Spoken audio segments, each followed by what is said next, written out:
ಕ್ರಿಸ್ತ ಯೇಸುವಿನಲ್ಲಿ ಕರೆಯಲ್ಪಟ್ಟ ಎಲ್ಲ ಸಹೋದರ ಸಹೋದರಿಯರಿಗೂ ವಂದನೆಗಳು.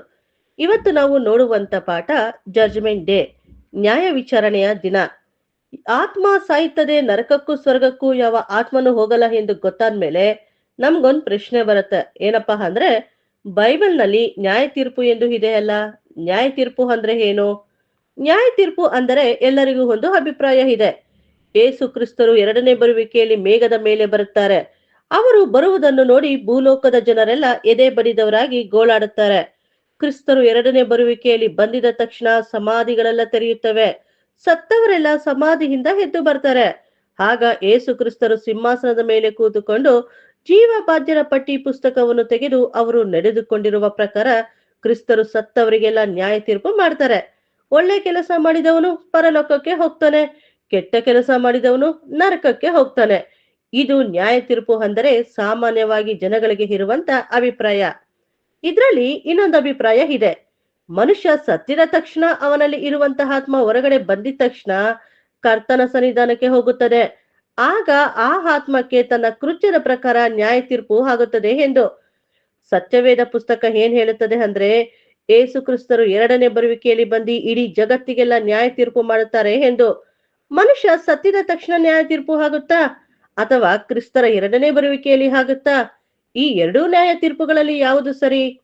ಮನುಷ್ಯ ಸತ್ತಿದ ತಕ್ಷಣ ಅವನಿಗೆ ನ್ಯಾಯ ತೀರ್ಪು ಆಗುತ್ತದೆ ಎಂದು ಯಾಕೆ ಹೇಳುತ್ತಾರೆ ಅಂದ್ರೆ, ಬೈಬಲ್ ನಲ್ಲಿ ಒಂದು ವಾಕ್ಯ ಇದೆ. ಆ ವಾಕ್ಯದ ಆಧಾರ ಮೇಲೆ ಹೇಳುತ್ತಾರೆ. ಇಬ್ರಿಯ 9ನೇ ಅಧ್ಯಾಯ 27ನೇ ವಚನ, ಒಂದೇ ಸಾರಿ ಸಾಯುವುದು, ಆಮೇಲೆ ನ್ಯಾಯ ತೀರ್ಪು.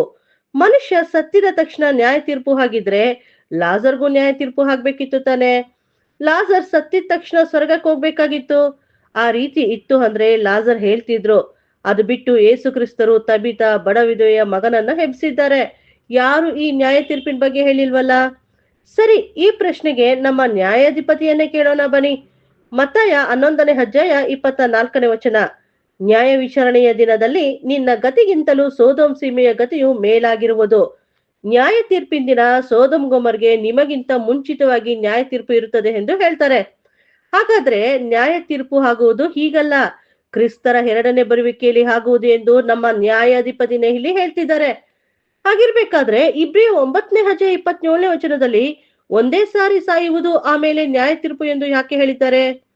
ನಾವು ಒಂದು ವಾಕ್ಯವನ್ನು ಇಟ್ಕೊಂಡು ತೀರ್ಮಾನ ಮಾಡಬಾರ್ದು. ವಾಕ್ಯದ ಮೇಲೆ ಕೆಳಗೆ ಏನ್ ಹೇಳ್ತಾ ಇದ್ದಾರೆ ಎಂದು ನೋಡ್ಬೇಕು. ಇಬ್ರಿಯ 9ನೇ ಅಧ್ಯಾಯ 24ರಿಂದ 27ನೇ ವಚನದಲ್ಲಿ, ಕ್ರಿಸ್ತನು ನಿಜವಾದ ದೇವಾಲಯಕ್ಕೆ ಅನುರೂಪ ಮಾತ್ರವಾದದ್ದಾಗಿಯೂ ಕೈಯಿಂದ ಕಟ್ಟಿದ್ದಾಗಿಯೂ ಇರುವ ಆಲಯದಲ್ಲಿ ಪ್ರವೇಶಿಸದೆ ದೇವರ ಸಮ್ಮುಖದಲ್ಲಿ ನಮಗೋಸ್ಕರ ಈಗ ಕಾಣಿಸಿಕೊಳ್ಳುವುದಕ್ಕೆ ಪರಲೋಕದಲ್ಲಿಯೇ ಪ್ರವೇಶಿಸಿದನು. ಇದಲ್ಲದೆ ಮಹಾಯಾಜಕನು ವರ್ಷ ವರ್ಷವೂ ಅನ್ಯ ರಕ್ತವನ್ನು ತೆಗೆದುಕೊಂಡು ಪವಿತ್ರಾಲಯದಲ್ಲಿ ಪ್ರವೇಶಿಸುವ ಪ್ರಕಾರ ಆತನು ತನ್ನನ್ನು ಅನೇಕ ಸಾರಿ ಸಮರ್ಪಿಸುವುದಕ್ಕೆ ಪರಲೋಕದಲ್ಲಿ ಪ್ರವೇಶಿಸಲಿಲ್ಲ. ಈ ವಾಕ್ಯದಲ್ಲಿ ಏನ್ ಹೇಳ್ತಾರೆ ಅಂದ್ರೆ, ಹಳೆ ಒಡಂಬಡಿಕೆಯಲ್ಲಿ ಮಹಾಯಾಜಕ ವರ್ಷಕ್ಕೊಂದ್ಸಲಿ ರಕ್ತವನ್ನು ತೆಗೆದುಕೊಂಡು ಮಹಾಪರಿಶುದ್ಧ ಸ್ಥಳದಲ್ಲಿ ಇದ್ದ ದೇವರ ಒಂದು ಒಡಂಬಡಿಕೆ ಮಂಜೂಷ ಪೆಟ್ಟಿದ ಮೇಲೆ ಆ ರಕ್ತವನ್ನು ಚಿಮಿಸ್ಬೇಕಾಗಿತ್ತು. ಅವನು ಪರಿಶುದ್ಧನಾಗಿರ್ಬೇಕಾಗಿತ್ತು. ಅವನ ಆಲೋಚನೆಯಲ್ಲೂ ಕೂಡ ಕೆಟ್ಟ ಆಲೋಚನೆ ಬರಬಾರ್ದು. ಏನಾದ್ರೂ ಕೆಟ್ಟ ಆಲೋಚನೆ ಬಂತು ಅಂದ್ರೆ ಅವನಿಗೆ ಅಲ್ಲೇ ತಕ್ಷಣ ಮರಣ. ಮಹಾಯಾಜಕನಿಗೆ ಒಳಗೆ ಹೋಗುವಾಗ ಅವನಿಗೆ ಹೇಗಿತ್ತು ಅಂದ್ರೆ ನ್ಯಾಯ ತೀರ್ಪಿನ ತರ ಇತ್ತು. ಹಾಗೆ ಸಮರ್ಪಿಸಬೇಕಾಗಿದ್ದ ಪಕ್ಷದಲ್ಲಿ ಆತನು ಲೋಕಾದಿಯಿಂದ ಎಷ್ಟೋ ಸಾರಿ ಬಾಧೆಪಟ್ಟು ಸಾಯಬೇಕಾಗಿತ್ತು. ಆದ್ರೆ ಒಂದೇ ಸಾರಿ ಯುಗಗಳ ಸಮಾಪ್ತಿಯಲ್ಲಿಯೇ ಆತನು ಪಾಪ ನಿವಾರಣೆ ಮಾಡಬೇಕೆಂಬ ಉದ್ದೇಶದಿಂದ ತನ್ನನ್ನು ಯಜ್ಞ ಮಾಡಿಕೊಳ್ಳುವವನಾಗಿ ಪ್ರತ್ಯಕ್ಷನಾದನು. ಒಂದೇ ಸಾರಿ ಸಾಯುವುದು, ಆಮೇಲೆ ನ್ಯಾಯ ತೀರ್ಪು. ಮನುಷ್ಯರಿಗೆ ಹೇಗೆ ನೇಮಕವಾಗಿದೆಯೋ ಹಾಗೆ ಕ್ರಿಸ್ತನು ಸಹ ಬಹುಜನರ ಪಾಪಗಳನ್ನು ಒತ್ತುಕೊಳ್ಳುವುದಕ್ಕೋಸ್ಕರ ಒಂದೇ ಸಾರಿ ಸಮರ್ಪಿತನಾದನು. ಮಹಾಯಾಜಕ ಪಾಪ ನಿವಾರಣೆ ದಿನದಂದು ವರ್ಷ ವರ್ಷ ಮಹಾಪರಿಶುದ್ಧ ಸ್ಥಳಕ್ಕೆ ರಕ್ತವನ್ನು ತೆಗೆದುಕೊಂಡು ಹೋಗ್ಬೇಕಾಗಿತ್ತು. ಆದ್ರೆ ಈ ರೀತಿ ಯೇಸು ಕ್ರಿಸ್ತರು ದೇವರ ಹತ್ರ ವರ್ಷ ವರ್ಷ ಹೋಗಿಲ್ಲ. ಇದನ್ನು ಒಂದೇ ಸಾರಿ ನಮ್ಗಾಗಿ ಶಿಲುಬೆಯ ಮೇಲೆ ಸತ್ತಿ ಮುಗಿಸಿದ್ರು. ಇಲ್ಲಿ ಹೇಳುತ್ತಿರುವುದು ಮಹಾಯಾಜಕ ಮತ್ತೆ ಯೇಸು ಕ್ರಿಸ್ತರ ಬಗ್ಗೆ ಹೋಲಿಕೆ ಮಾಡಿ ಹೇಳುತ್ತಿರುವುದು. ಇದು ಸಾಮಾನ್ಯವಾಗಿ ಇರುವಂತ ಜನಗಳಿಗೆ ಹೇಳುವಂತ ಮಾತಲ್ಲ. ಎಲ್ಲರಿಗೂ ನ್ಯಾಯ ತೀರ್ಪು ಆಗ್ಬೇಕು ಅಂದ್ರೆ ಸತ್ತವರು ಮೊದಲು ಎದ್ದು ಬರಬೇಕು. ಸತ್ತವರೆಲ್ಲ ಎದ್ದು ಬರೋದು ಕ್ರಿಸ್ತರ ಎರಡನೇ ಬರುವಿಕೆಯಲ್ಲಿ ಅಂದ್ಮೇಲೆ ಸತ್ತವರಿಗೆ ಮುಂಚೆನೇ ನ್ಯಾಯ ತೀರ್ಪು ಆಗುವುದಕ್ಕೆ ಹೇಗೆ ಸಾಧ್ಯ?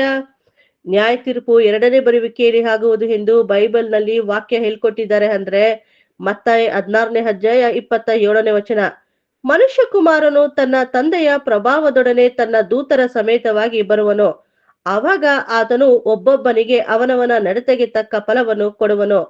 ನ್ಯಾಯ ತೀರ್ಪು ಕ್ರಿಸ್ತರ ಎರಡನೇ ಬರುವಿಕೆಯಲ್ಲಿ ಆಗುವುದು, ಅದಕ್ಕಿಂತ ಮುಂಚೆ ಆಗೋದಿಲ್ಲ. 1ನೇ ಕೊರಿಂಥ 6ನೇ ಅಧ್ಯಾಯ 2ನೇ ವಚನ. ದೇವಜನರು ಲೋಕಕ್ಕೆ ತೀರ್ಪು ಮಾಡುವರೆಂಬುದು ನಿಮಗೆ ತಿಳಿಯದು. ದೇವಜನರು ಅಂದ್ರೆ ಸಭೆ. ಏಸು ಕ್ರಿಸ್ತರು ನ್ಯಾಯ ತೀರ್ಪು ಮಾಡುವಾಗ ಕ್ರಿಸ್ತರ ಜೊತೆಯಲ್ಲಿ ಸಭೆ ಸೇರಿ ಲೋಕದ ಜನರಿಗೆ ತೀರ್ಪು ಮಾಡ್ತಾರೆ. ಲೋಕದ ಜನರಲ್ಲಿ ನೀತಿವಂತರು ಇದ್ದಾರಾ ಅಂದ್ರೆ ಯಾರು ನೀತಿವಂತರು ಇಲ್ಲ. ರೋಮಾಪುರ 3ನೇ ಅಧ್ಯಾಯ 10ನೇ ವಚನ. ನೀತಿವಂತನು ಇಲ್ಲ, ಒಬ್ಬನಾದರೂ ಇಲ್ಲ ಎಂದು ಹೇಳ್ತಾರೆ. ಕ್ರಿಸ್ತರು ನ್ಯಾಯ ತೀರ್ಪು ಮಾಡ್ಬೇಕಾದ್ರೆ ಸಿಂಹಾಸನದ ಮುಂದೆ ನಿಂತಿರುವವರೆಲ್ಲರೂ ಅನೀತಿವಂತರು, ಪಾಪಿಗಳು, ದೇವರ ಕೋಪಕ್ಕೆ ಗುರಿ ಆಗ್ಬೇಕು. ಮತ್ತೆ ಯಾತಕ್ಕೆ ನ್ಯಾಯ ತೀರ್ಪು? ನ್ಯಾಯ ತೀರ್ಪು ಅಂದ್ರೆ ಏನು ಎಂದು ನೋಡೋಣ. ಜಡ್ಜ್ಮೆಂಟ್ ಅಂದ್ರೆ ಗ್ರೀಕ್ ನಲ್ಲಿ ಬರುವಂತ ಪದ ಕ್ರೈನೋ, ಇಂಗ್ಲಿಷ್ ನಲ್ಲಿ ಕ್ರೈಸಿಸ್ ಎಂದು ಬರುತ್ತದೆ. ಇದರ ಅರ್ಥ ಏನಂದ್ರೆ ಟ್ರಯಲ್ ಅಂಡ್ ಡಿಸಿಷನ್. ಜಡ್ಜ್ಮೆಂಟ್ ಅಂದ್ರೆ ಬರೀ ಡಿಸಿಷನ್ ಕೊಡುವುದು ಅಲ್ಲ, ಟ್ರಯಲ್ ಬೇಸಸ್ ಮೇಲೆ ಡಿಸಿಷನ್ ಕೊಡುವುದೇ ಜಡ್ಜ್ಮೆಂಟ್. ದೇವರು ಏದೇನ್ ತೋಟದಲ್ಲಿ ಜಡ್ಜ್ಮೆಂಟ್ ಮಾಡಿದ್ರು. ಯಾವ ರೀತಿ ಮಾಡಿದ್ರು ಅಂದ್ರೆ, ದೇವರು ಆದಮ್ ಅವ್ವಳಿಗೆ ಹಣ್ಣನ್ನು ತಿನ್ನಬೇಡ, ತಿಂದಿದ ದಿನ ಸತ್ತೇ ಸಾಯ್ವಿ ಎಂದರು. ಅಲ್ಲಿ ಟ್ರಯಲ್ ಶುರುವಾಯ್ತು. ಯಾವಾಗ ಅವರು ಹಣ್ಣನ್ನು ತಿಂದ್ರೋ ಆಗ ದೇವರು ಟ್ರಯಲ್ ಬೇಸಸ್ ಮೇಲೆ ಶಿಕ್ಷೆ ಕೊಟ್ರು.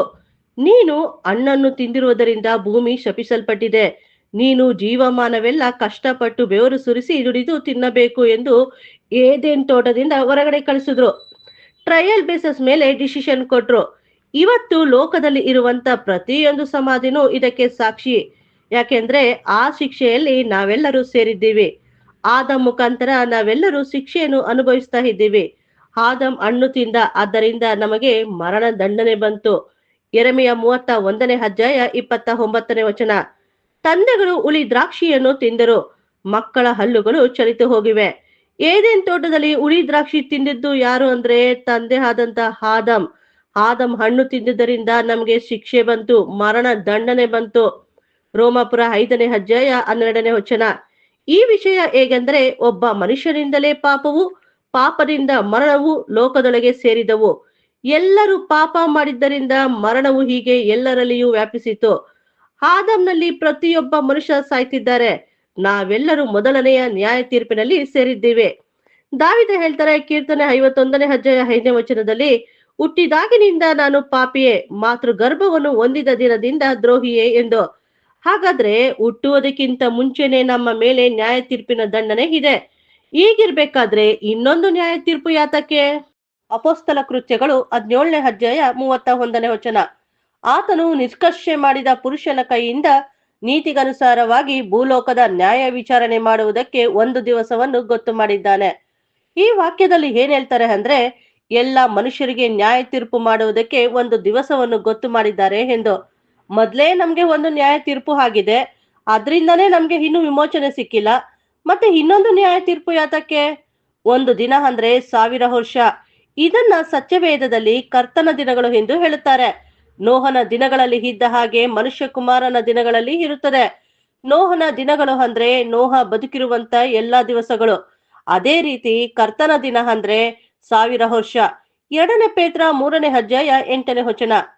ಕರ್ತನ ಎಣಿಕೆಯಲ್ಲಿ ಒಂದು ದಿನವು 1000 ವರ್ಷಗಳಂತೆಯೂ 1000 ವರ್ಷಗಳು ಒಂದು ದಿನ ಅಂತೆಯೂ ಅವೆ. ಆ 1000 ವರ್ಷದಲ್ಲಿ ಎಲ್ಲರಿಗೂ ನೀತಿಗನುಸಾರವಾಗಿ ನ್ಯಾಯ ತೀರ್ಪು ಮಾಡ್ತಾರೆ. ನಮ್ಮೆಲ್ಲರ ಪಾಪಗಳಿಗೆ ಏಸು ಕ್ರಿಸ್ತರು ದಂಡನೆಯನ್ನು ಅನುಭವಿಸಿದ್ರು. ಯೆಶಾಯ 53ನೇ ಅಧ್ಯಾಯ 5ನೇ ವಚನ. ನಮ್ಮ ದ್ರೋಹಗಳ ದೆಸೆಯಿಂದ ಅವನಿಗೆ ಗಾಯವಾಯಿತು, ನಮ್ಮ ಅಪರಾಧಗಳ ನಿಮಿತ್ತ ಅವನು ಜಜ್ಜಲ್ಪಟ್ಟನು, ನಮಗೆ ಸುಕ್ಷೇಮವನ್ನು ಉಂಟು ಮಾಡುವ ದಂಡನೆಯನ್ನು ಅವನು ಅನುಭವಿಸಿದನು, ಅವನ ಬಾಸುಂಡೆಗಳಿಂದ ನಮಗೆ ಗುಣವಾಯಿತು. ನಾವು ಅನುಭವಿಸಬೇಕಾದಂತ ಶಿಕ್ಷೆಯನ್ನು ಏಸು ಕ್ರಿಸ್ತರು ಅನುಭವಿಸಿದ್ರು. ನಮ್ಮ ಪಾಪಗಳಿಗೆ ಏಸು ಕ್ರಿಸ್ತರು ದಂಡನೆ ಅನುಭವಿಸಿದ ಮೇಲೆ ಮತ್ತೆ ನಮ್ಮನ್ನು ಕರೆದು ದಂಡನೆಯನ್ನು ಅನುಭವಿಸು ಅನ್ನುವುದು ಯಾವ ರೀತಿ ನ್ಯಾಯ? ದೇವರು ಲೋಕದ ಮೇಲೆ ಎಷ್ಟೋ ಪ್ರೀತಿಯನ್ನಿಟ್ಟು ತನ್ನ ಒಬ್ಬನೇ ಮಗನನ್ನು ಕೊಟ್ಟರು. ಯಾತಕ್ಕಾಗಿ ಅಂದ್ರೆ ಆತನನ್ನು ನಂಬುವ ಒಬ್ಬನಾದರೂ ನಾಶವಾಗದೆ ಎಲ್ಲರೂ ನಿತ್ಯ ಜೀವವನ್ನು ಪಡೆಯಬೇಕು ಎಂದು. ತನ್ನ ಮಗನ ಮುಖಾಂತರ ಲೋಕಕ್ಕೆ ರಕ್ಷಣೆ ಆಗಬೇಕೆಂದು ಯೇಸು ಕ್ರಿಸ್ತರನ್ನು ಕಳಿಸಿಕೊಟ್ಟಿದ್ದಾರೆ ಹೊರತು ತೀರ್ಪು ಮಾಡೋದಕ್ಕಲ್ಲ. ಸತ್ತವರ ಎಲ್ಲರಿಗೂ ಪುನರುತ್ಥಾನ ಆಗ್ಬೇಕು. ಏಸು ಕ್ರಿಸ್ತರು ಎರಡನೇ ಬರುವಿಕೆಯಲ್ಲಿ ಬಂದು ಸತ್ತವರಿಗೆಲ್ಲರಿಗೂ ನೀತಿಗನುಸಾರವಾಗಿ ನ್ಯಾಯ ತೀರ್ಪು ಮಾಡ್ತಾರೆ ಅಂತ ಅಂದ್ರೆ ಅರ್ಥ, ಸತ್ತವರನ್ನೆಲ್ಲ ಮೊದಲು ಎಬ್ಬಿಸ್ತಾರೆ. ಆಗ ಸೈತಾನು ಇನ್ನು ಜನಗಳನ್ನ ಮರಳುಗೊಳಿಸದ ಹಾಗೆ 1000 ವರ್ಷ ಬಂಧನದಲ್ಲಿ ಇಡ್ತಾರೆ. ಕ್ರಿಸ್ತರ ರಾಜ್ಯದಲ್ಲಿ ಎಲ್ಲರೂ ಎದ್ದು ಬಂದ ಮೇಲೆ ಸತ್ಯದ ಜ್ಞಾನ ಕೊಡ್ತಾರೆ. ಯೆಶಾಯ 26ನೇ ಅಧ್ಯಾಯ 9ನೇ ವಚನ. ನೀನು ಲೋಕದಲ್ಲಿ ನ್ಯಾಯ ಕಾರ್ಯಗಳನ್ನು ನಡೆಸುವಾಗ ಭೂನಿವಾಸಿಗಳು ಧರ್ಮ ಜ್ಞಾನವನ್ನು ಪಡೆದುಕೊಳ್ಳುವರು. ಆಗ ದೇವರು ಎಲ್ಲರ ಕಣ್ಣುಗಳನ್ನು ಕಿವಿಗಳನ್ನು ತೆರೆಯುತ್ತಾರೆ. ಆಗ ವಾಕ್ಯಗಳನ್ನು ತಿಳಿದುಕೊಳ್ತಾರೆ. ಯೆಶಾಯ 29ನೇ ಅಧ್ಯಾಯ 18ನೇ ವಚನ ಮತ್ತು 24ನೇ ವಚನ. ಆ ದಿನದಲ್ಲಿ ಕಿವುಡರು ಶಾಸ್ತ್ರದ ಮಾತುಗಳನ್ನು ಕೇಳುವರು. ಮೊಬ್ಬು ಕತ್ತಲುಗಳಲ್ಲಿಯೂ ಕುರುಡರ ಕಣ್ಣು ಕಾಣುವುದು. ತಪ್ಪಿದ ಹೃದಯ ಉಳ್ಳವರೆಲ್ಲರೂ ವಿವೇಕಿಗಳಾಗುವರು. ಗುಣಗುಟ್ಟುವವರು ಉಪದೇಶವನ್ನು ಗಮನಿಸುವರು. ಕ್ರಿಸ್ತರ ರಾಜ್ಯದಲ್ಲಿ ಸತ್ತವರೆಲ್ಲ ಪುನರುತ್ಥಾನವಾಗಿ ಬಂದ್ಮೇಲೆ ಅವರಿಗೆ ನಿಧಾನವಾಗಿ ಹಂತ ಹಂತವಾಗಿ ಸತ್ಯವನ್ನು ತಿಳಿಸಿ ಆದಾಮನಿಗೆ ಇರುವಂತ ಪರಿಪೂರ್ಣ ಹಂತಕ್ಕೆ ಕರೆದುಕೊಂಡು ಬರೋದಕ್ಕೇನೆ ಕ್ರಿಸ್ತರಿಗೆ 1000 ವರ್ಷ ಕೊಟ್ಟಿರೋದು. ಆ 1000 ವರ್ಷದ ಅಂತ್ಯದಲ್ಲಿ ಎಲ್ಲರೂ ಪರಿಪೂರ್ಣ ಹಂತಕ್ಕೆ ಬಂದಿದ ಮೇಲೇನೆ ಅವ್ರಿಗೆ ನ್ಯಾಯ ತೀರ್ಪು ಆಗೋದು. ಯಾವ ರೀತಿ ಮಾಡ್ತಾರೆ ಅಂದ್ರೆ, ದೇವ್ರು ಏದೇನ್ ತೋಟದಲ್ಲಿ ಯಾವ ರೀತಿ ನ್ಯಾಯ ತೀರ್ಪು ಮಾಡಿದ್ರೋ ಅದೇ ತರ ಇಲ್ಲೂ ಕೂಡ ಇರುತ್ತೆ. ಕ್ರಿಸ್ತನ ರಾಜ್ಯದಲ್ಲಿ ಎಲ್ಲರೂ ಸತ್ಯವನ್ನು ಕೊಟ್ಟ ಮೇಲೆ ಎಲ್ಲಾರ್ಗುನು ದೇವರಿಗೆ ವಿಧೇಯರಾಗಿರ್ಬೇಕು. ಆದಾಮನು ದೇವರಿಗೆ ವಿಧೇಯನಾಗಿದ್ರೆ ನಿತ್ಯ ಜೀವ ಕೊಡ್ತೇನೆ ಅಂತ ಅಂದ್ರು. ಆದ್ರೆ ಆದಾಮ್ ದೇವರಿಗೆ ಅವಿಧೇಯನಾಗಿ ನಡ್ಕೊಂಡ, ಆಗ ನಿತ್ಯ ಜೀವವನ್ನು ಕಳೆದುಕೊಂಡ. ಕ್ರಿಸ್ತರ ರಾಜ್ಯದಲ್ಲಿ ಸತ್ಯವನ್ನು ಕೊಟ್ಟ ಮೇಲೆ ಸತ್ಯದ ಪ್ರಕಾರ ನಡೆದರೆ ಅವರಿಗೆ ನಿತ್ಯ ಜೀವವನ್ನು ಕೊಡ್ತಾರೆ. ಏದೇನ್ ತೋಟದಲ್ಲಿ ನಡೆದ ಮೊದಲನೆಯ ನ್ಯಾಯ ತೀರ್ಪಿಗೆ ಆರಂಭ ಅಂತ್ಯ ಇತ್ತು. ಇದೇ ತರ ಕ್ರಿಸ್ತರ ರಾಜ್ಯದಲ್ಲಿ ಆರಂಭ ಅಂತ್ಯ ಇರುತ್ತದೆ. ಏದೇನ್ ತೋಟಕ್ಕೂ ಕ್ರಿಸ್ತರ ರಾಜ್ಯಕ್ಕೂ ಇರುವ ವ್ಯತ್ಯಾಸ ಏನಂದ್ರೆ, ಏದೇನ್ ತೋಟದಲ್ಲಿ ಮನುಷ್ಯನಿಗೆ ಅನುಭವ ಇರಲಿಲ್ಲ. ಕ್ರಿಸ್ತರ ರಾಜ್ಯದಲ್ಲಿ ಎಲ್ಲಾ ಮನುಷ್ಯರಿಗೂ ಕೆಟ್ಟದ್ದು ಒಳ್ಳೆಯದು ಅನುಭವ ಇರೋದ್ರಿಂದ ಅವರು ಒಳ್ಳೆಯದನ್ನು ಆಯ್ಕೆ ಮಾಡ್ಕೊಂತಾರೆ. ಪುನರುತ್ಥಾನವಾಗಿ ಬರುವ ಪ್ರತಿಯೊಬ್ಬ ಮನುಷ್ಯನಿಗೂ ಬದಲಾವಣೆ ಆಗೋದಕ್ಕೆ 100 ವರ್ಷ ಕೊಡ್ತಾರೆ. ಯೆಶಾಯ 65ನೇ ಅಧ್ಯಾಯ 20ನೇ ವಚನ. ಕೆಲವು ದಿವಸ ಮಾತ್ರ ಬದುಕತಕ್ಕ ಕೂಸಾಗಲಿ ವಯಸ್ಸಾಗದೆ ಮುದುಕನಾದವನಾಗಲಿ ಅಲ್ಲಿ ಇರುವುದಿಲ್ಲ. ಯುವಕನು 100 ವರ್ಷದೊಳಗೆ ಸಾಯನು. ಪಾಪಿಷ್ಟನಿಗೂ 100 ವರ್ಷದೊಳಗೆ ಶಾಪ ತಗಲೋದು. ಕ್ರಿಸ್ತನ ರಾಜ್ಯದಲ್ಲಿ ದಿನ ತುಂಬದೆ ಯಾರು ಸಾಯಲ್ಲ. ಎಂತ ಪಾಪಿಯಾದ್ರೂ ಅವನಿಗೆ 100 ವರ್ಷದೊಳಗೆ ಮರಣ ಬರೋದಿಲ್ಲ. ಅವನಿಗೆ ಮಾನಸಾಂತರ ಹೊಂದೋದಕ್ಕೆ 100 ವರ್ಷ ಸಮಯ ಕೊಡ್ತಾರೆ. ಅವನು 100 ವರ್ಷದೊಳಗೆ ಬದಲಾವಣೆ ಆಗಿಲ್ಲ ಅಂತಂದ್ರೆ ಅವನಿಗೆ ಇನ್ನೂ 1000 ವರ್ಷ ಕೊಟ್ಟರು ಕೂಡ ಅವನು ಬದಲಾವಣೆ ಆಗಲ್ಲ ಎಂದು ಅರ್ಥ. 100 ವರ್ಷ ಆದ್ಮೇಲೆನೆ ಮರಣ.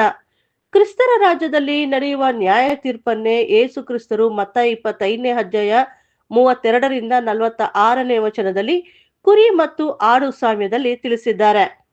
ಎಲ್ಲ ದೇಶಗಳ ಜನರು ಆತನ ಮುಂದೆ ಕೂಡಿಸಲ್ಪಡುವರು. ಕುರುಬನು ಆಡುಗಳನ್ನು ಕುರಿಗಳನ್ನು ಬೇರೆ ಬೇರೆ ಮಾಡುವ ಪ್ರಕಾರ ಕ್ರಿಸ್ತರು ಅವರನ್ನು ಬೇರೆ ಬೇರೆ ಮಾಡಿ ಕುರಿಗಳನ್ನು ತನ್ನ ಬಲಗಡೆಯಲ್ಲಿ ಆಡುಗಳನ್ನು ಎಡಗಡೆಯಲ್ಲಿ ನಿಲ್ಲಿಸುವರು. ತನ್ನ ಬಲಗಡೆಯಲ್ಲಿ ಇರುವವರಿಗೆ, ನನ್ನ ತಂದೆಯ ಆಶೀರ್ವಾದ ಹೊಂದಿದವರೇ ಬನ್ನಿರಿ, ಲೋಕಾದಿಯಿಂದ ನಿಮಗೋಸ್ಕರ ಸಿದ್ಧ ಮಾಡಿದ್ದ ರಾಜ್ಯವನ್ನು ತೆಗೆದುಕೊಳ್ಳಿರಿ ಎಂದು ಹೇಳಿದ ನಂತರ, ನಾನು ಹಸಿದಿದ್ದೇನೋ ನನಗೆ ಊಟಕ್ಕೆ ಕೊಟ್ಟಿರಿ, ನಾನು ಬಾಯಾರಿದ್ದೇನೋ ನನಗೆ ಕುಡಿಯುವುದಕ್ಕೆ ಕೊಟ್ಟಿರಿ, ಪರದೇಶಿಯಾಗಿದ್ದೇನೋ ನನ್ನನ್ನು ಸೇರಿಸಿಕೊಂಡಿರಿ, ಬಟ್ಟೆ ಇಲ್ಲದವನಾಗಿದ್ದೇನೋ ನನಗೆ ಉಡುವುದಕ್ಕೆ ಕೊಟ್ಟಿರಿ, ರೋಗದಲ್ಲಿ ಬಿದ್ದಿದ್ದೇನೋ ನನ್ನನ್ನು ಆರೈಕೆ ಮಾಡುವುದಕ್ಕೆ ಬಂದಿರಿ, ಸೆರೆಮನೆಯಲ್ಲಿದ್ದೇನೋ ನನ್ನನ್ನು ನೋಡುವುದಕ್ಕೆ ಬಂದಿರಿ ಎಂದು ಹೇಳುತ್ತಾರೆ. ಅದಕ್ಕೆ ನೀತಿವಂತನು, ಸ್ವಾಮಿ, ಇದನ್ನೆಲ್ಲ ಯಾವಾಗ ನಿಮಗೆ ಮಾಡಿದೆವು ಎಂದು ಕೇಳುತ್ತಾನೆ. ಆಗ ಯೇಸು ಕ್ರಿಸ್ತರು ಹೇಳುತ್ತಾರೆ, ಸಹೋದರರಲ್ಲಿ ಯಾರಿಗಾದ್ರೂ ಒಬ್ಬರಿಗೆ ಉಪಚಾರ ಮಾಡಿದ್ರೆ ನನಗೆ ಮಾಡಿದಂತೆ ಎಂದು. ಅದಕ್ಕೆ ಎಷ್ಟೋ ಜನ ಈ ವಾಕ್ಯವನ್ನು ಇಟ್ಕೊಂಡು ಹಸಿದವ್ರಿಗೆ ಆಹಾರ, ನೀರು, ಬಟ್ಟೆ ಕೊಡೋದು, ಸೆರೆಮನೆಗೆ ಹೋಗಿ ಸುವಾರ್ತೆ ಸಾರುವುದು ಮಾಡ್ತಾರೆ. ಇದು ಯಾವಾಗ ಅನ್ವಯಿಸುತ್ತೆ ಅಂದ್ರೆ ಮತ್ತಾಯ 25ನೇ ಅಧ್ಯಾಯ 31ನೇ ವಚನ. ಮನುಷ್ಯ ಕುಮಾರನು ತನ್ನ ಮಹಿಮೆಯಿಂದ ಎಲ್ಲ ದೇವದೂತರೊಂದಿಗೆ ಕೂಡಿ ಬರುವಾಗ ತನ್ನ ಮಹಿಮೆಯ ಸಿಂಹಾಸನದಲ್ಲಿ ಕೂತುಕೊಳ್ಳುವನು. ಈ ವಾಕ್ಯ ನೆರವೇರುವುದು ಕ್ರಿಸ್ತರ ಎರಡನೇ ಬರುವಿಕೆಯಲ್ಲಿ ಬಂದು ಮಹಿಮೆಯ ಸಿಂಹಾಸನದಲ್ಲಿ ಕೂತುಕೊಂಡಾಗ. ಇದು ಕ್ರಿಸ್ತರ 1000 ವರ್ಷ ಆಳ್ವಿಕೆಯಲ್ಲಿ ಮಾಡುವಂತ ಕೆಲಸ. ಈ ರೀತಿ ಏನಾದ್ರೂ ಇದ್ದಿದ್ರೆ ಏಸು ಕ್ರಿಸ್ತರೇ ಇದನ್ನೆಲ್ಲ ಮಾಡ್ತಿದ್ರು. ಅದಕ್ಕೂ ಇದಕ್ಕೂ ಸಂಬಂಧನೇ ಇಲ್ಲ. ಇದು ಕ್ರಿಸ್ತರ ರಾಜ್ಯದಲ್ಲಿ ಎರಡನೇ ಬರುವಿಕೆಯಲ್ಲಿ ಮಾಡುವಂತ ಕೆಲಸ. ಇಲ್ಲಿ ಹೇಳ್ತಾ ಇರೋದು ನಿಜವಾದ ಕುರಿ ಆಡುಗಳ ಬಗ್ಗೆ ಹೇಳ್ತಾ ಇಲ್ಲ. ಇಡೀ ಲೋಕದಲ್ಲಿ ಎರಡು ಗುಂಪಿನ ಜನಾಂಗ ಇರುತ್ತಾರೆ. ಅವರನ್ನು ಬೇರೆ ಬೇರೆ ಮಾಡೋದಕ್ಕೇನೆ ಏಸು ಕ್ರಿಸ್ತರು ಬರುವುದು. ಕುರುಬ ಅಂದ್ರೆ ಏಸು ಕ್ರಿಸ್ತರು, ಕುರಿ ಅಂದ್ರೆ ಯೋಹನ 10ನೇ ಅಧ್ಯಾಯ 16ನೇ ವಚನ. ಈ ಅಟ್ಟಿಗೆ ಸೇರದಿರುವ ಇನ್ನೂ ಬೇರೆ ಕುರಿಗಳು ನನಗೆ ಹವೆ, ಅವುಗಳನ್ನು ನಾನು ತರಬೇಕು. ಅವು ನನ್ನ ಸ್ವರಕ್ಕೆ ಕಿವಿಗೊಡುವವು. ಆಗ ಒಂದೇ ಹಿಂಡು ಆಗುವುದು, ಒಬ್ಬನೇ ಕುರುಬನಿರುವನು. ಈಗ ಕುರುಬ ಸ್ವಲ್ಪ ಕುರಿಗಳನ್ನು ಸೇರಿಸಿದ್ದಾರೆ, ಇನ್ನು ಸ್ವಲ್ಪ ಕುರಿಗಳು ಇದ್ದಾವೆ. ಆ ಕುರಿಗಳಿಗೆ ಈಗ ಕಿವಿ ಕೇಳಿಸ್ತಾ ಇಲ್ಲ. ಕ್ರಿಸ್ತರ ರಾಜ್ಯದಲ್ಲಿ ಕಿವಿ ಕಣ್ಣು ತೆರೆಯಬೇಕಾದ್ರೆ ಸತ್ಯ ಸ್ವೀಕಾರ ಮಾಡ್ತಾರೆ. ಇದು ಇಡೀ ಲೋಕದ ಜನರಿಗೆ ಹೇಳ್ತಾ ಇರೋದು. ಏಸು ಕ್ರಿಸ್ತರು ಎರಡನೇ ಬರುವಿಕೆಯಲ್ಲಿ ಬರ್ಬೇಕಾದ್ರೆ ಇಡೀ ಲೋಕದ ಜನರಿಗೆ ತೀರ್ಪು ಮಾಡ್ತಾರೆ. ಸತ್ತಿರುವಂತ ಎಲ್ಲಾ ಜನರು ಪುನರುತ್ಥಾನವಾಗಿ ಬರುತ್ತಾರೆ. ಆಗ ಅವರಲ್ಲಿ ಇರುವಂತ ಎಲ್ಲ ಕೆಟ್ಟ ಗುಣಗಳನ್ನು ಬಿಟ್ಟು ಒಳ್ಳೆಯ ಗುಣಗಳನ್ನು ಬೆಳೆಸಿಕೊಳ್ತಾರೆ. ಪ್ರತಿಯೊಬ್ಬ ಮನುಷ್ಯನು ಕ್ರಿಸ್ತನ ಎರಡನೇ ಬರುವಿಕೆಯಲ್ಲಿ ಸಮಾಧಿಯಿಂದ ಎದ್ದು ಬರುವಾಗ ಅವರಲ್ಲಿ ಪಾಪದ ಕಲೆಗಳು ಇರುತ್ತವೆ. ಎದ್ದು ಬರುವಾಗ ಮನುಷ್ಯನಿಗೆ ಆಹಾರ ಇರೋದಿಲ್ಲ. ಆಹಾರ ಎಂದರೆ ಅರ್ಥ ದೇವರ ವಾಕ್ಯ. ಏಸು ಕ್ರಿಸ್ತರು ಹೇಳುತ್ತಾರೆ, ರೊಟ್ಟಿ ತಿಂದ ಮಾತ್ರಕ್ಕೆ ಬದುಕುವುದಿಲ್ಲ, ದೇವರ ಬಾಯಿಂದ ಬರುವ ಪ್ರತಿಯೊಂದು ಮಾತಿನಿಂದ ಬದುಕುತ್ತಾನೆ ಎಂದು. ಇಡೀ ಲೋಕದ ಜನರು ಎದ್ದು ಬರುವಾಗ ಅವರಿಗೆ ಸತ್ಯ ಗೊತ್ತಿರಲ್ಲ. ಸತ್ಯನ ತಿಳಿಸ್ತಾರೆ. ನಾನು ದಾಹವಾಗಿದ್ದೇನು, ಕುಡಿಯುವುದಕ್ಕೆ ನೀರು ಕೊಟ್ಟರು ಎಂದರೆ ಅರ್ಥ ಪ್ರಕಟಣೆ 22ನೇ ಅಧ್ಯಾಯ 17ನೇ ವಚನ. ಬಾಯಾರಿದವರು ಬರಲಿ, ಇಷ್ಟ ಉಳ್ಳವನು ಜೀವ ಜಲವನ್ನು ಕ್ರಮವಿಲ್ಲದೆ ತೆಗೆದುಕೊಳ್ಳಲಿ. ಪುನರುತ್ಥಾನವಾಗಿ ಬರುವ ಜನರಿಗೆ ಸತ್ಯವನ್ನು ಕೊಡಬೇಕು. ಕ್ರಿಸ್ತರ ರಾಜ್ಯದಲ್ಲಿ ಅನ್ಯಜನ ಎದ್ದು ಬರುವಾಗ ಅವರಿಗೆ ಸತ್ಯ ಗೊತ್ತಿರಲ್ಲ. ಅವರಿಗೆ ಸತ್ಯ ಹೇಳಬೇಕು. ಬಟ್ಟೆ ಇರಲ್ಲ ಅಂದರೆ ಅರ್ಥ ಅವರಿಗೆ ನೀತಿ ವಸ್ತ್ರ ಇರುವುದಿಲ್ಲ. ಎಷ್ಟೋ ಜನರಿಗೆ ಏಸು ಕ್ರಿಸ್ತರೇ ರಕ್ಷಕ, ಅವರ ಮುಖಾಂತರನೇ ನಮಗೆ ನೀತಿ ವಸ್ತ್ರ ಸಿಗುವುದು ಎಂದು ಗೊತ್ತಿಲ್ಲ. ಸತ್ಯಕ್ಕೆ ಬಂದ ಜನರಿಗೆ ನೀತಿ ವಸ್ತ್ರ ಕೊಟ್ಟು ರಕ್ಷಣೆಗೆ ಕರೆದುಕೊಂಡು ಬರಬೇಕು. ಈ ಒಂದು ಕೆಲಸಗಳು ದೇವರ ರಾಜ್ಯದಲ್ಲಿ ನಡೆಯುತ್ತದೆ. ಯೆಶಾಯ 61ನೇ ಅಧ್ಯಾಯ 10ನೇ ವಚನ. ಆತನು ನನಗೆ ರಕ್ಷಣೆ ಎಂಬ ವಸ್ತ್ರವನ್ನು ಹೊದಿಸಿ ಧರ್ಮವೆಂಬ ನಿಲುವಂಗಿಯನ್ನು ತೊಡಿಸಿದ್ದಾನಲ್ಲ. ಅವರಿಗೆ ಏಸು ಕ್ರಿಸ್ತರ ಬಗ್ಗೆ ಹೇಳಿ ನೀತಿ ವಸ್ತ್ರನ ಧರಿಸಬೇಕು.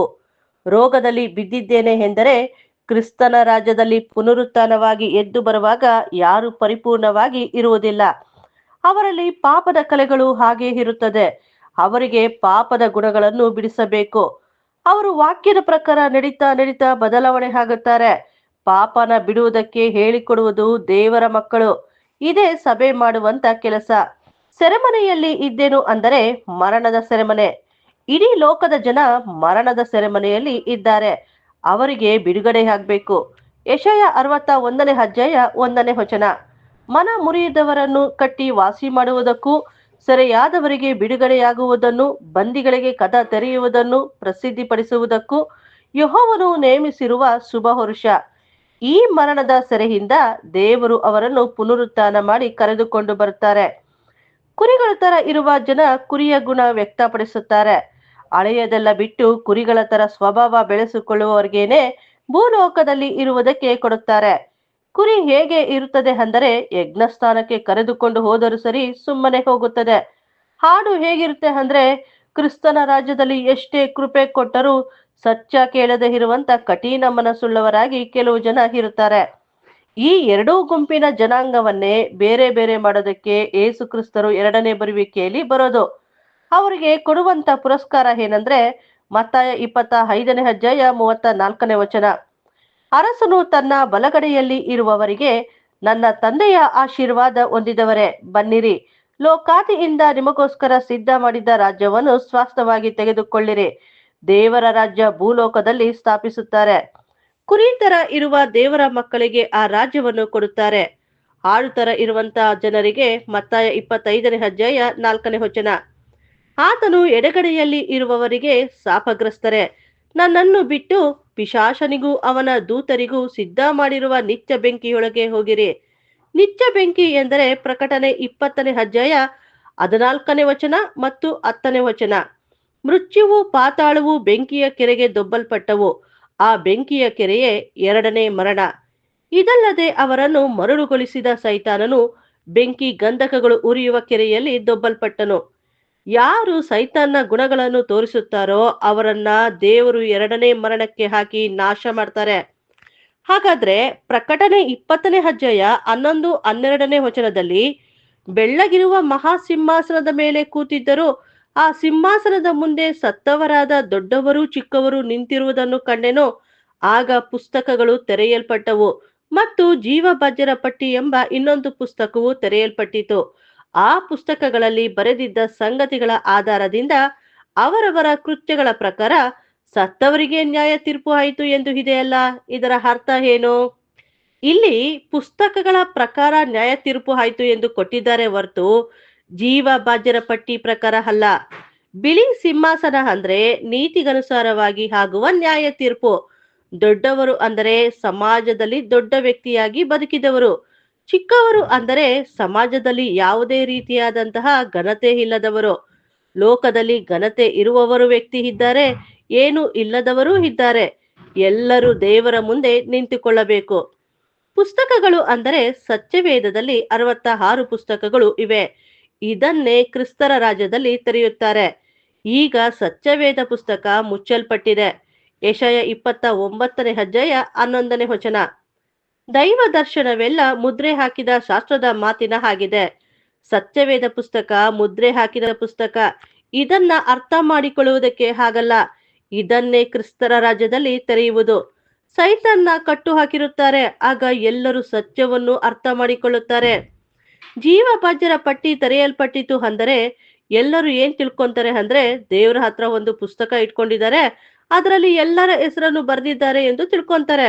ಪುಸ್ತಕ ಅಂದ್ರೆ ಜ್ಞಾಪಕದ ಶಕ್ತಿಯೇ ಪುಸ್ತಕ. ಮೋಶೆ ಹೇಳುತ್ತಾರೆ, ನನಗೆ ಈ ರೀತಿ ಶೋಧನೆ ಕೊಡೋ ಹಾಗಿದ್ರೆ ನಿನ್ನ ಪುಸ್ತಕದಿಂದ ನನ್ನ ಹೆಸರನ್ನು ತೆಗೆದು ಬಿಡು ಎಂದು. ಇದರ ಅರ್ಥ ಏನಂದ್ರೆ ನಿನ್ನ ಮನಸ್ಸಿನಿಂದ ನನ್ನ ಹೆಸರು ತೆಗೆದು ಬಿಡು ಎಂದು ಅರ್ಥ. ಜೀವಬಾಧ್ಯರ ಪಟ್ಟಿ ಪುಸ್ತಕ ಅಂದ್ರೆ ಮಲಾಕಿ 3ನೇ ಅಧ್ಯಾಯ 16ನೇ ವಚನ. ಯೆಹೋವನು ಕಿವಿಗೊಟ್ಟು ಆಲಿಸಿ ಭಯಭಕ್ತಿಯಿಂದ ತನ್ನ ನಾಮಸ್ಮರಣೆ ಮಾಡುವವರ ಹೆಸರುಗಳನ್ನು ತನ್ನ ಮುಂದೆ ಜ್ಞಾಪಕದ ಪುಸ್ತಕದಲ್ಲಿ ಬರೆಸಿದನು. ದೇವರು ಜ್ಞಾಪಕ ಪುಸ್ತಕದಲ್ಲಿ ಯಾರ್ಯಾರು ಇರ್ಬೇಕು ಎಂದು ತೀರ್ಮಾನ ಮಾಡ್ತಾರೆ. ಇದನ್ನೇ ತೆರೆಯೋದು. ಪುಸ್ತಕದ ಪ್ರಕಾರ ತೀರ್ಪು ಆಗುವುದು. ಪುಸ್ತಕ ಅಂದರೆ ಸತ್ಯವೇದ ಪುಸ್ತಕದ ಆಧಾರದ ಮೇಲೆನೆ ಅವರವರ ಕೃತ್ಯಗಳ ತಕ್ಕಂತೆ ನ್ಯಾಯ ತೀರ್ಪು ಮಾಡುತ್ತಾರೆ. ಕ್ರಿಸ್ತರ ರಾಜ್ಯದಲ್ಲಿ ಸತ್ಯ ಕೊಟ್ಟಿದ ಮೇಲೆ ಸತ್ಯದ ಪ್ರಕಾರ ನಡೆಯಬೇಕು.